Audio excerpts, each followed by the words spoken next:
Hello बच्चों, चलिए प्रश्न को पढ़ते हैं। माना z1 बराबर 2 माइनस आयोटा कॉमा z2 बराबर -2 प्लस आयोटा। तो हमें इमेजनरी पार्ट ऑफ या फिर काल्पनिक भाग निकालना है। 1/z1 का बार का मान ज्ञात निकालिए, ये हमसे कहा गया है।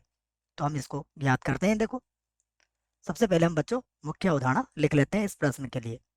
तो प्रश्न के लिए हमारी मुख्य अवधारणा में हम सम्मिश्र संख्या को समझने वाले हैं। देखिए, सम्मिश्र संख्या का जो व्यापक रूप होता है वो होता है z बराबर a प्लस आयोटा b। यहाँ पर a कॉमा b कोई भी वास्तविक संख्या हो सकती है, ये बात याद रखें आप।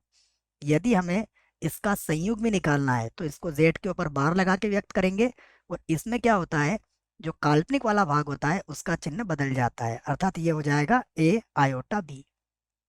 याद रख सकते हैं। उसके बाद दो बातें और याद रखिए। यदि आपको निकालना है इसका इमेजनरी पार्ट ऑफ z या फिर z का काल्पनिक भाग, तो z का काल्पनिक भाग क्या होता है, जो आयोटा का गुणांक होता है, तो ये कितना होगा b। ठीक है।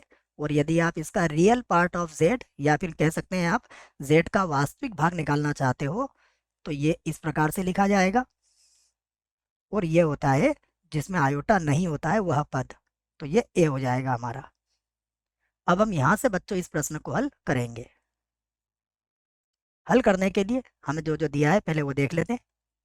एक तो हमें z1 दिया है 2 माइनस आयोटा, उसके बाद z2 का मान भी दिया है माइनस का 2 प्लस का आयोटा। अब हमें चाहिए z1 का संयुग्मी, तो क्या हो जाएगा, ये 2 प्लस आयोटा हो जाएगा। अब हम मान ज्ञात करेंगे 1/z1 गुणा z1 के संयुग्मी का। ठीक है, तो इसे ज्ञात कर लेते हैं हम। क्या ज्ञात करेंगे हम, 1/z1 और z1 का संयुग्मी। तो 1/z1 कितना है हमारे पास, 2 माइनस आयोटा, तो ये है 2 माइनस आयोटा।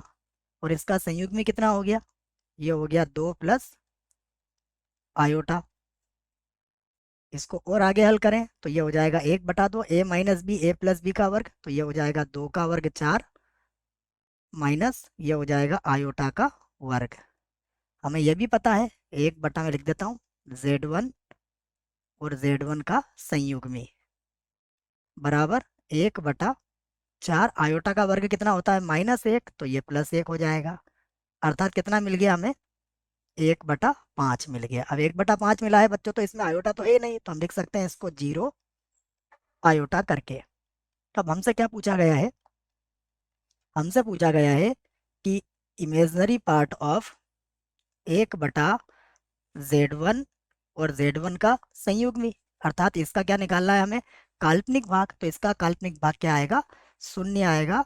और यही हमारे प्रश्न का क्या होगा, उत्तर होगा। मुझे आशा है बच्चों प्रश्न का उत्तर समझ में आया होगा। धन्यवाद।